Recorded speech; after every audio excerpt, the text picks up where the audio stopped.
Allah, Allah, Sultan Allah. يا ربي أنت السلطان، نحن عبيد. أعوذ بالله من الشيطان الرجيم. بسم الله الرحمن الرحيم. دستور مدد، مدد يا سيدي، مدد يا رجال الله، يا سلطان الأولياء. دستور مدد يا صاحب الإمداد، سيدنا الشيخ مدد الحق. Madad. Nous demandons le support en dépit de ceux qui refusent qu'on demande le support. Un clin d'œil à une conversation tout à l'heure. Le support, le prophète Abdallah Salatu Wassalam a dit: si vous êtes perdu dans le désert, vous avez perdu votre chamel, demandez le support des gens d'Allah, Ar-Rijal Allah. Ils viendront vous secourir dans une situation aussi compromettante.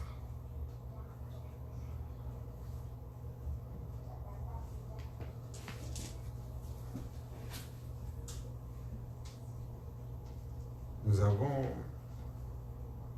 parlé dans une conversation légère avant de commencer la sorba.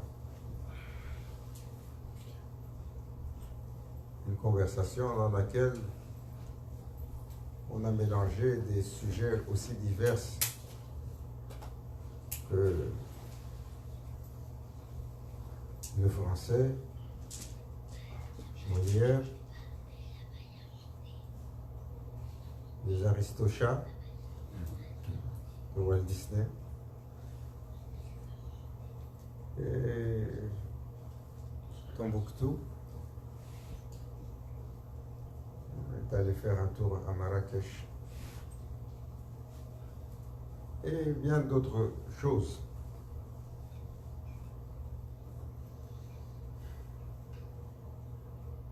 Pour nous permettre, dans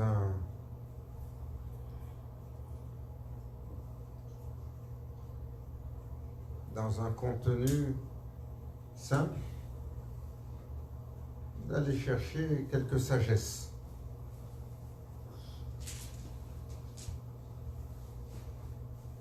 L'adage, il dit, la sagesse, c'est la propriété perdue du croyant. Où il la prend, où il la trouve, il la prend. S'il la trouve dans les paroles de Bouddha, il la prend. S'il la trouve dans les paroles de Lao Tzu, il la prend. S'il la trouve dans les paroles d'un politicien d'aujourd'hui, il la prend. S'il la trouve dans une production de Walt Disney, il la prend aussi. Pourquoi pas? C'est un médium de notre temps. Regardez, Maulana Cheikh Nazim, il parlait de beaucoup de sujets comme ça. Maulana Cheikh Hicham également, il utilisait des références contemporaines.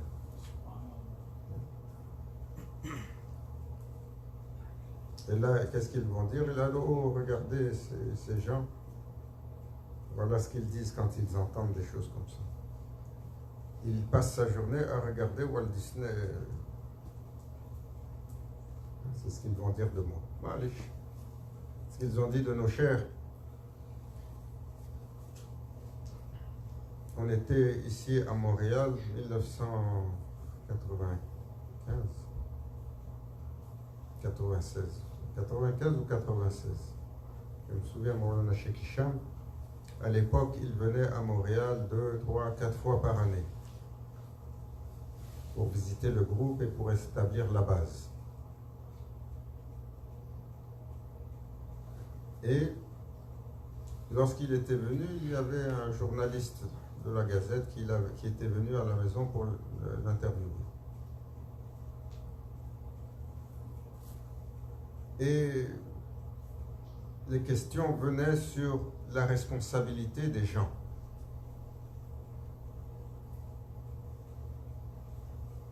De tout ce qu'ils font aujourd'hui. Et Maulana Cheikh était en train de lui expliquer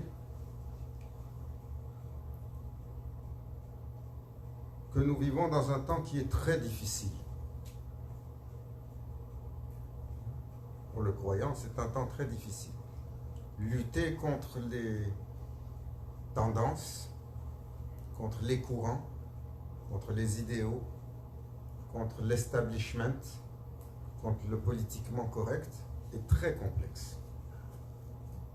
En fait, sallallahu alayhi wa sallam, il a comparé notre temps comme un morceau de nuit obscure,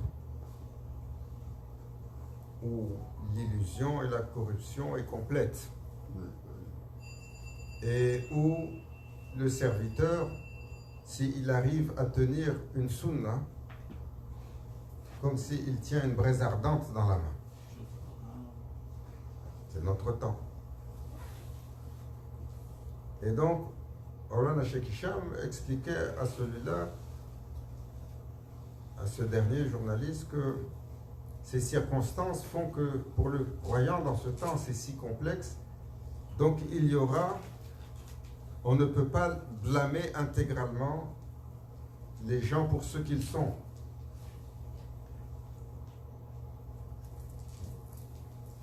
Inch'Allah, que Allah accorde des circonstances atténuantes pour nous tous. Donc qu'est-ce qu'il a dit? Il a dit à ce journaliste, il y a une chanteuse qui s'appelle Madonna. C'est un cher. Vous connaissez Maulana Cheikh Hicham? Pour les shaitans qui ont essayé de salir son nom. Maulana Cheikh Hicham, c'est quelqu'un qui n'est jamais rentré dans une salle de cinéma de sa vie. Pour vous dire, enlevez tout le reste. Jamais il est rentré dans une salle de cinéma depuis l'âge de son âge primaire. Il est issu d'une famille traditionnelle du Liban. Il a accompagné les machères.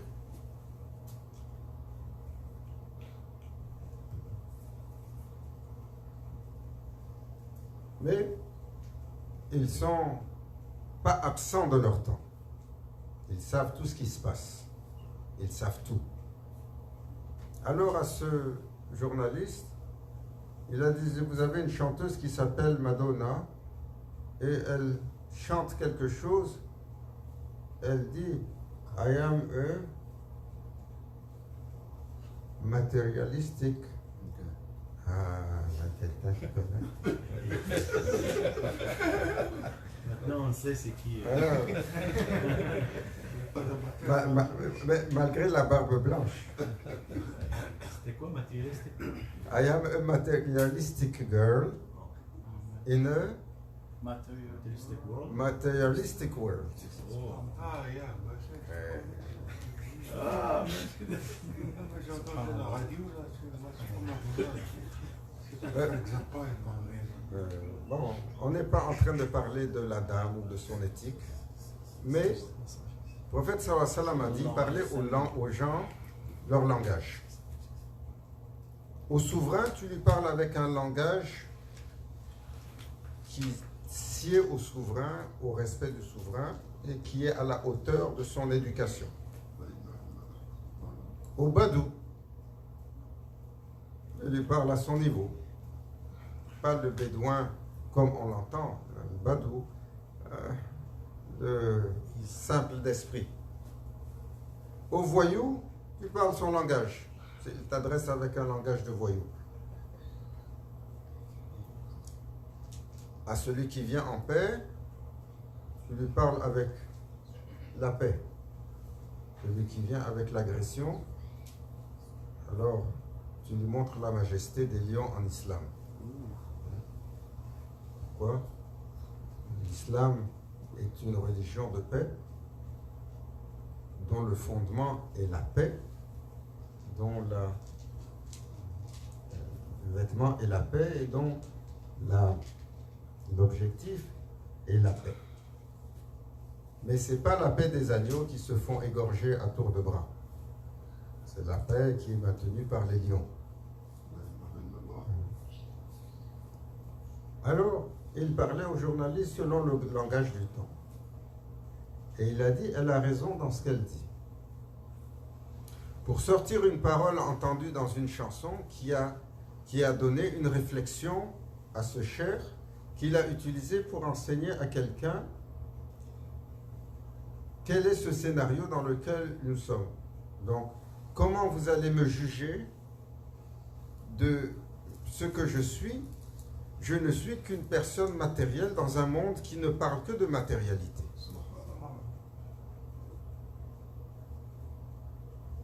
Il disait, donc,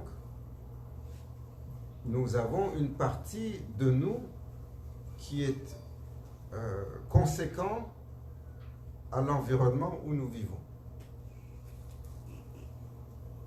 Et nous prions que Allah Azza wa Jal nous accorde sa guidance, sa lumière, sa protection, mais surtout, istighfar, son pardon pour tous les manquements que nous avons. Comme on dit, dans une minute, tu peux voir plus de haram qu'un homme d'un autre temps durant toute sa vie. Non?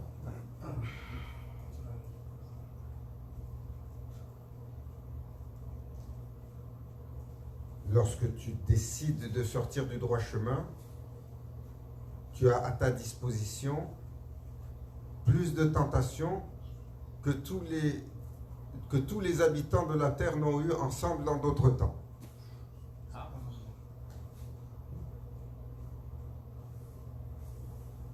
Si tu décides de consommer, tu peux avoir le choix des consommations que tu veux à grandeur. Ici au Québec, vous allez où? À la SAQ. La liste de ce qu'ils ont, agib. Si la boisson, c'est pas assez pour toi, tu vas à la SQDC. Non, maintenant, ici, quand on est au Québec, c'est géré par le gouvernement. Parce que très tôt, le gouvernement savait qu'il y avait beaucoup d'argent là-dedans. Ils ont pris le contrôle. Il y a une longue line. Et maintenant, ils ont pris le contrôle aussi de cannabis. Ici, c'est légal maintenant. La bienveillance de nos dirigeants. Alors, comme il dit, c'est des magasins, il y a la longue liste. Si ce qu'ils vendent là-bas, ça ne vous intéresse pas, la quantité de drogue de synthèse, vous pouvez avoir les saveurs et les effets que toute la terre n'avait pas autrefois. Alors, juste ici. Vous asseyez, vous commandez, vous allez... Tellement le choix est nombreux. Donc,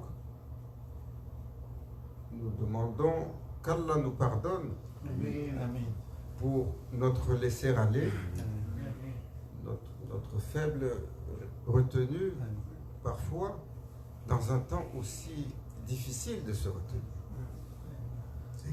Un miracle. Toujours, on doit penser, c'est une telle assemblée dans le temps où on est, c'est un miracle. Combien de choses en ville ce soir pour faire la fête, pour être bien entre les... Si tu allumes Shaitan et Box la télé, tu peux avoir jusqu'à 1000 chaînes. Si tu vas te promener en ville, tu peux avoir 1000 terrasses, ou 1000 tavernes, ou 1000 bars, ou 1000 clubs, ou 1000... ça finit pas. Pourtant, Allah nous a favorisés et nous a amenés pour un majlis dédié pour la mention de son nom et la louange à son bien-aimé. Alors, Maulana Cheikh, il prenait cette parole pour enseigner à quelqu'un un point de réflexion sur une parole entendue. Il a dit ça, ce qu'elle dit, cela explique notre condition.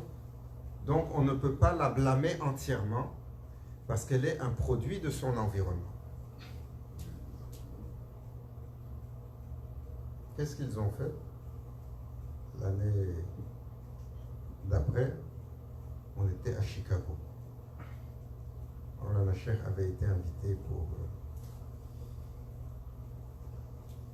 donner la khutbah dans la plus grande mosquée de Chicago. Voilà, c'était la controverse. Parce qu'elle était noyautée par les salafis. Et ils avaient préparé comme opposition des pamphlets pour le salir. Et dans le pamphlet, Hicham Kaban est Listen Madonna on MTV.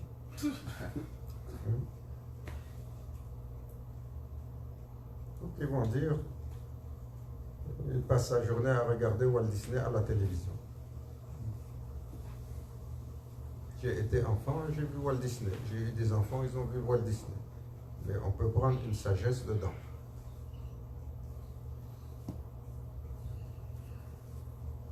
Alors, cette sagesse que l'on doit sortir, il faut retirer la sagesse de tout ce qu'on peut avoir, de tous les moments, de toutes les sagesses qui existent sur cette terre. La sagesse n'est pas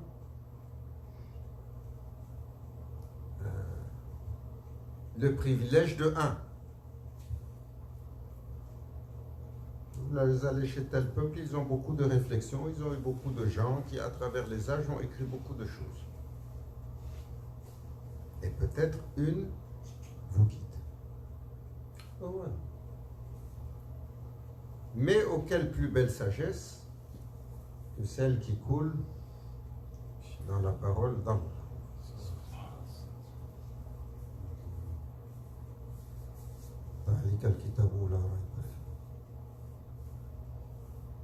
Un livre certifié, absolu. Et auquel plus belle sagesse que celle qui découle de la cité de Ilm. Sayyidina Muhammad Abdallah sallallahu wa sallam, la cité de la connaissance, à travers Hadith Nabawi Sharif. Et auquel plus belle sagesse que celle qui découle du prince des sagesses, la porte de la cité du savoir. Sayyidina Ali, karamallahu wajha. Mais, autant nous allons nous nourrir de cela, autant le serviteur se doit, en toute circonstance, en tout lieu, en toute présence, de chercher un moyen de se rapprocher de son Seigneur.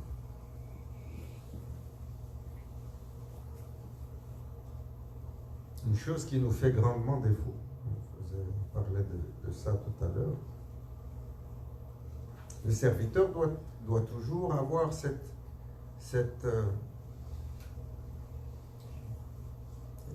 attention par rapport à son Seigneur, en toutes circonstances. Ce que nous vivons, on disait la dernière fois, c'est le scénario d'Allah. Donc quand les choses nous touchent et qu'on est fâché, on se pose la question. Ya Foulan, tu es fâché avec qui? Avec celui qui a exécuté le scénario ou celui qui a écrit le scénario?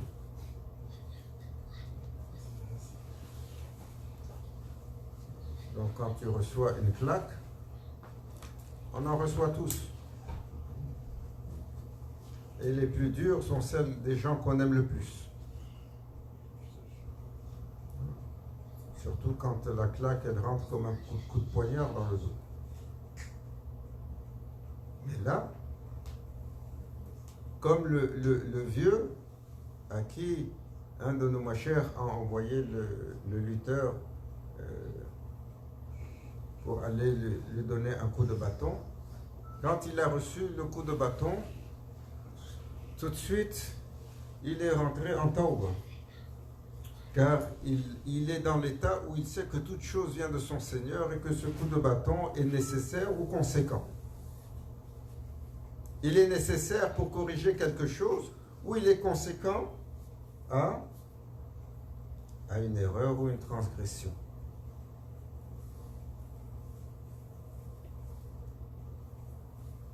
Il avait cette maturité de décoder son quotidien et de comprendre que tout procède d'Allah. Mais nous le disons avec la langue, mais avec le cœur, c'est autre chose. Hein, mais il a dit ça de moi, et il m'a fait ça. Ahsan, allège ton cœur et pardonne. Ça, c'est le scénario divin.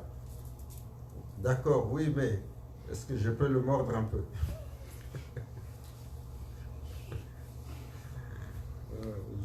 J'ai envie de le tordre un petit peu, juste pour apaiser al-nafs al-amara bisou.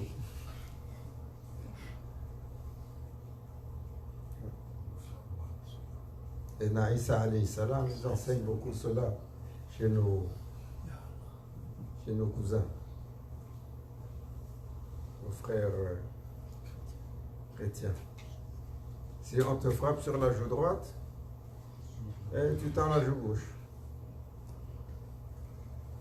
Mais chez les machères, ils enseignent autre chose. Et si on te frappe sur la droite, il faut t'assurer que tu n'en reçoives pas une sur la gauche. Mais il faut que tu comprennes que tu as mérité la droite.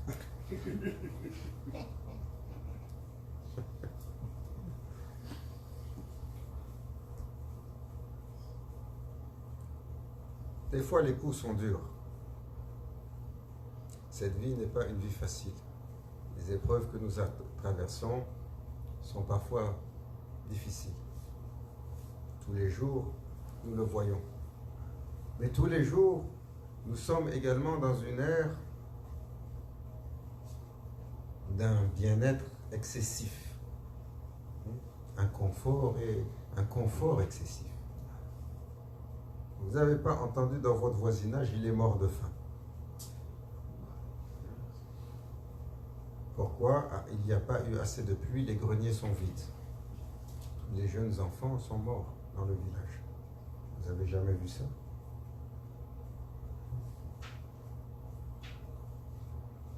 Vous n'avez jamais vu ça, la famille? Malou, tu as vu la famille?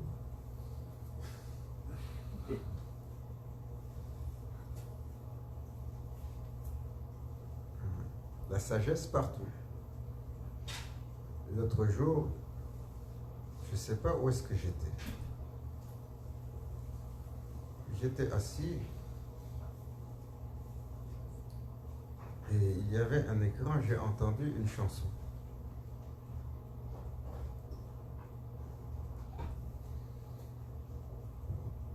On va dire, il parle juste des choses entertainment.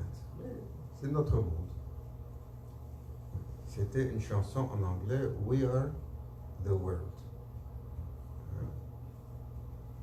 Qui connaît la chanson? Il faut être un peu... Il faut avoir un certain âge. Les jeunes ne connaissent pas ça. Ah, ça lève des souvenirs, Hassan. We are the world, we are the children. Et, mashallah, il a même appris l'anglais en apprenant la chanson. Il y avait toutes les stars du monde occidental qui se sont mis ensemble.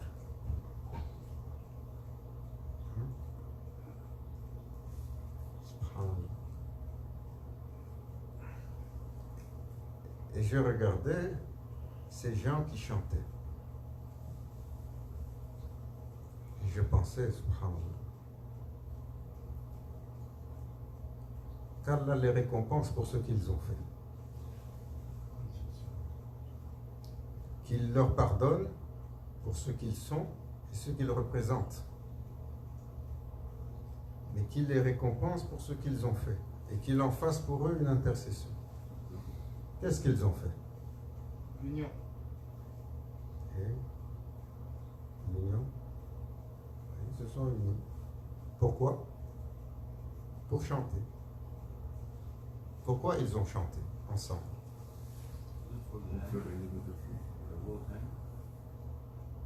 Le racisme. Ah, la famille. On était en 1984.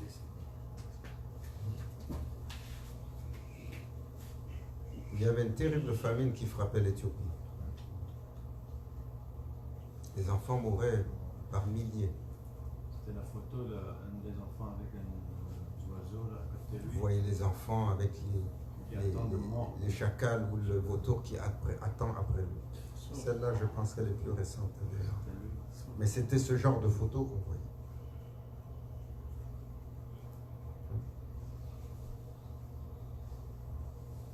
Et la famine ne frappait pas simplement l'Éthiopie. Moi, je me souviens, dans le nord du Mali, on avait la même famine. Et dans la ville, on voyait les enfants qu'on avait réussi à rapatrier. Il y en avait un tous les jours. On allait jouer chez les voisins. Tous les jours, on voyait l'enfant. Il était sous sérum, ils essayaient de le ranimer. Et il avait été tellement affamé, la peau sur les os, ils n'ont pas pu le ramener.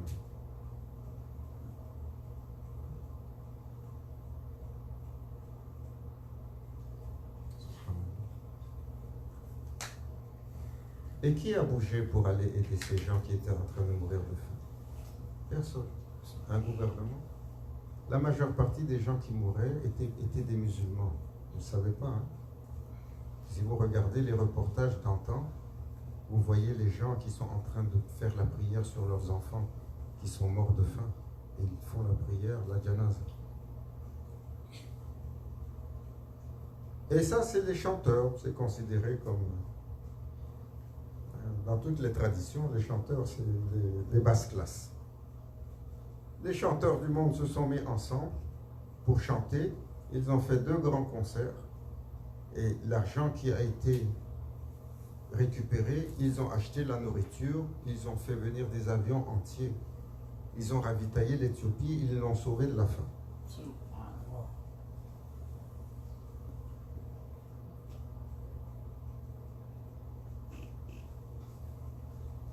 Le prophète Abdallah sallallahu alayhi wa sallam, il a dit, il n'est pas d'entre nous, c'est-à-dire les croyants, celui qui mange son ventre est plein et son voisin est en train de mourir de faim.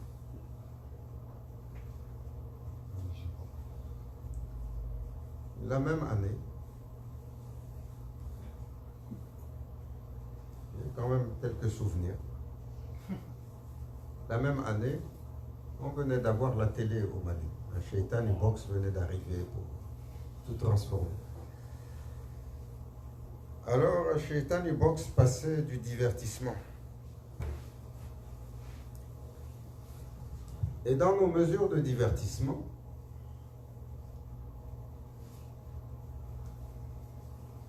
on avait le mariage de la fille de l'émir du Koweït. Il a marié sa fille, c'était des célébrations, c'était un mois de célébration, de festivités.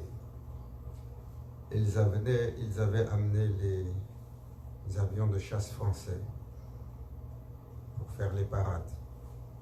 Ils avaient amené les cascadeurs allemands ils étaient dans les voitures et ils roulaient sur 2 roues. Ils avaient fait venir toutes les cascadeurs du monde, toutes les belles choses du monde pour faire la célébration. Et pour sa fille, il lui avait offert un bijou de mariage. Une belle bague. La valeur de ce bijou était équivalente à l'intégralité de l'aide collectée par les chanteurs lors des 2 concerts qu'ils avaient faits, un en Angleterre à Wembley, un en Amérique à Philadelphie. Tout ce qu'ils ont récolté comme argent, qu'ils ont envoyé, qui a sauvé l'Éthiopie de la famine et les enfants qui y mouraient. Pas simplement les enfants musulmans, les enfants non musulmans, qui étaient des enfants d'Éthiopie et chrétiennes aussi. Toute l'aide, c'était l'équivalent de ce bijou qu'il avait mis au doigt de sa fille. Subhanallah. Et vous pensez, qui on va blâmer pour le mal que nous avons dans nos nations aujourd'hui musulmanes? Hein? Toujours le blâme, il est ailleurs. Premier blâme, Shaitan. Personne. Shaitan, il t'a dit, mets le doigt dans le feu. Tu as vu le feu, tu as mis le doigt dedans, après tu te plains, ça brûle. Allah Azza wa Jal, il l'a décrit méticuleusement, correctement, sans tromper aucune des créatures, à travers ses prophètes et ses messagers, quels sont les dangers pour l'humain. On entend, on fait pas. Et après, on va blâmer les Occidentaux, on va blâmer les colons. Les colons, ils sont rentrés parce qu'on a commencé à s'entre-déchirer entre nous. On a commencé à se vendre les uns les autres. Sinon, ils ne seraient pas rentrés. Et on a préféré l'argent, les positions. Qu'Allah nous pardonne. Amin. Qu'Allah nous accorde la sagesse. Où est-ce qu'on la trouve? La sagesse de la réflexion, la sagesse qui nous rapproche d'Allah. Qu'il nous imprègne l'être de taqwa. Raïs al-Hikmati, ça c'est Sayyidina Ali Karamallah Wajha qui nous a enseigné cela. Raïs al-Hikmati, akhafatullah, la couronne de toutes les sagesses. C'est la crainte d'Allah. Qu'Allah imprègne notre cœur de sa crainte. Amin. La crainte de le décevoir, de lui déplaire, de ne pas avoir sa satisfaction. Amin. La crainte d'être parmi les ingrats. Amin. On va astaghfirullah. إلى حضرة النبي الفاتح.